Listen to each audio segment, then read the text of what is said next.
In this lesson number 2, we are going to look at the first floor of our model, which has this CAD underlay now that we can use to trace.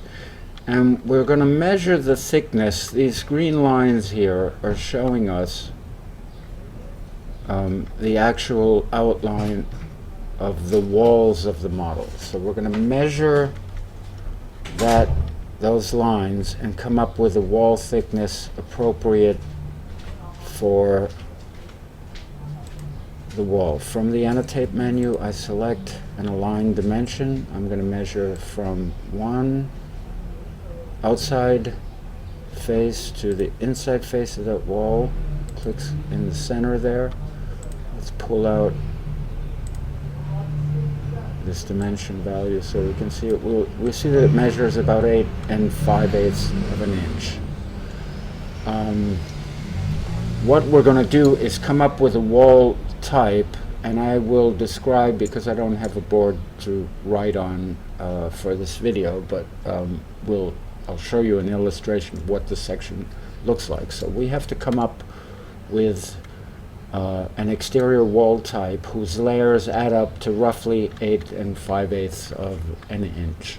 So I'm going to select architecture, and from wall we're going to invoke the wall command, and we're going to use the type selector here. Shows us that we can select from many different walls that are loaded in the model.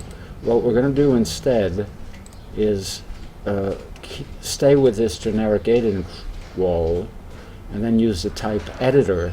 Click here, edit type, where we will duplicate. Let me adjust this so that it's within the video so you can see it. We're going to do our familiar theme here. Duplicate this wall and rename it exterior 8-inch wall,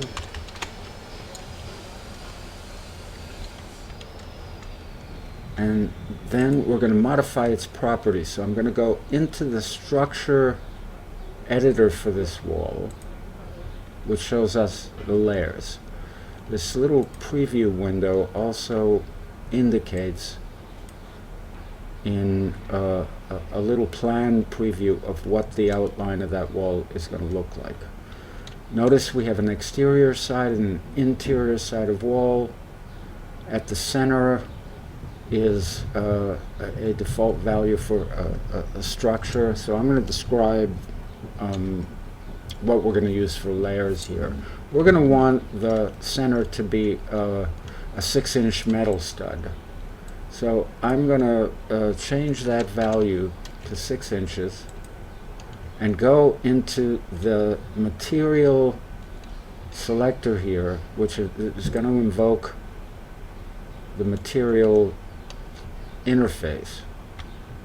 Let's bring it here within this window. You may have many questions about this.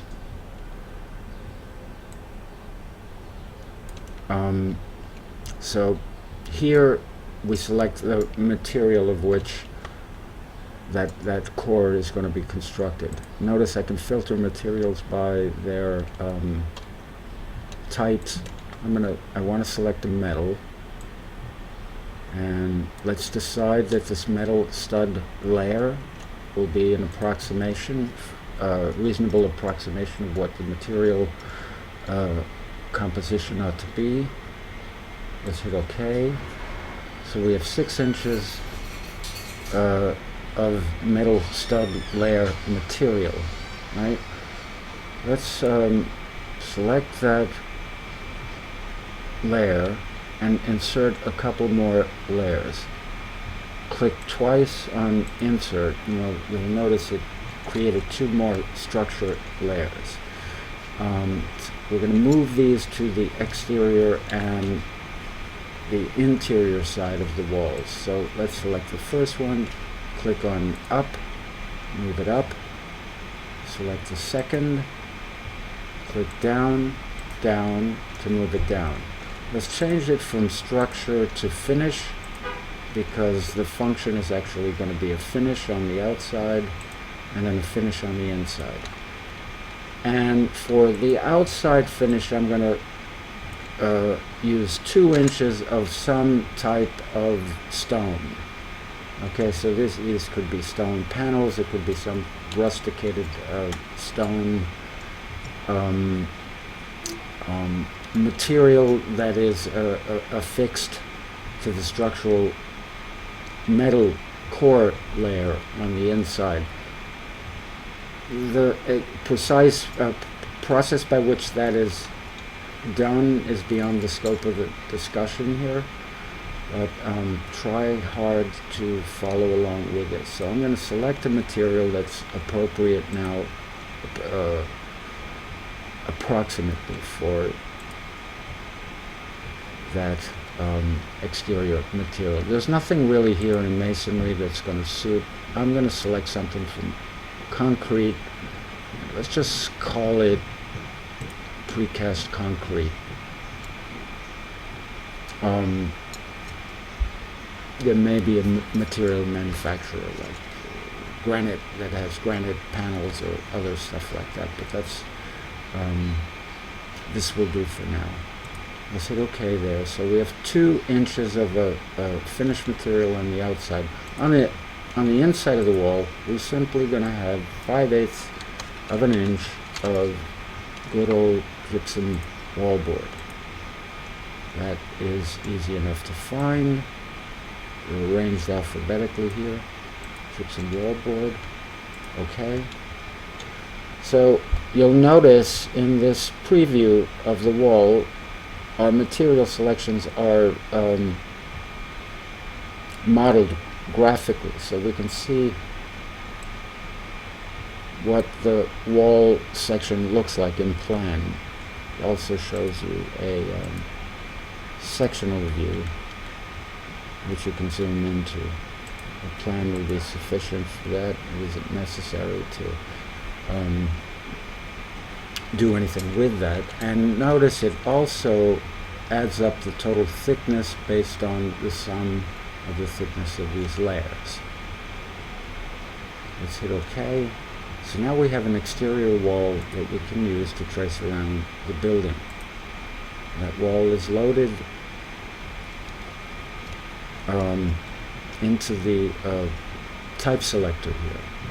I'm going to now apply the constraints, the base constraint we're going to be drawing from level 1 up to level 2. So we change the top constraint to up to level 2, from unconnected to top level 2.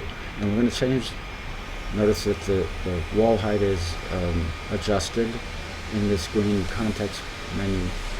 We're going to change the location line, the finish face exterior, so we're going to draw in a clockwise direction. Starting in this corner, I'm dragging in the direction of and along the exterior face of the wall. So I've started at that corner. Make sure you click to the endpoints. Endpoint. Right. I have thin line toggled. Let's see. You'll notice with TL toggles on and off line weight, so you can see it a little more clearly if I toggle thin line off. So let's continue with the wall. Select the wall again. It remembers the selection. I'm going to start at this corner and drag in the direction of the exterior face of the wall. Zoom in carefully. You'll notice here is a vertex. So that endpoint is where it changes direction.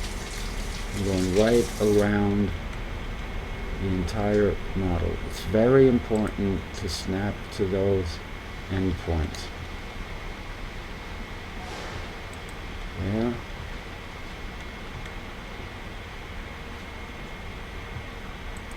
There.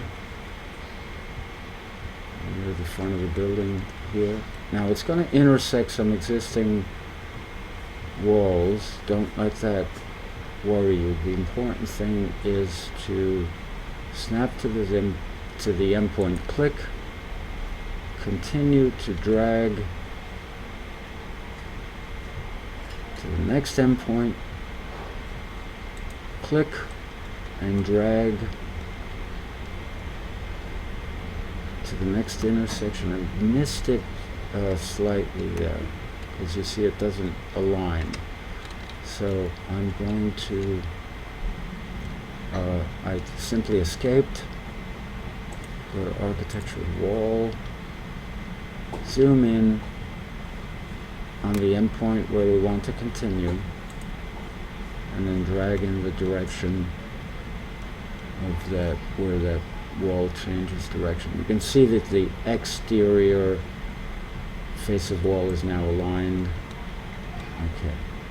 We're going to get to a curved wall, and that can only be drawn by negotiating the endpoints of where the straight walls start and end. So I want to draw to this point and then escape, and then pick up where the curved wall stops. So there's a radius of about 30 feet curved segment here. So I've drawn to where it begins. Now I'm going to draw another straight wall to where it continues. It's important to select this correctly.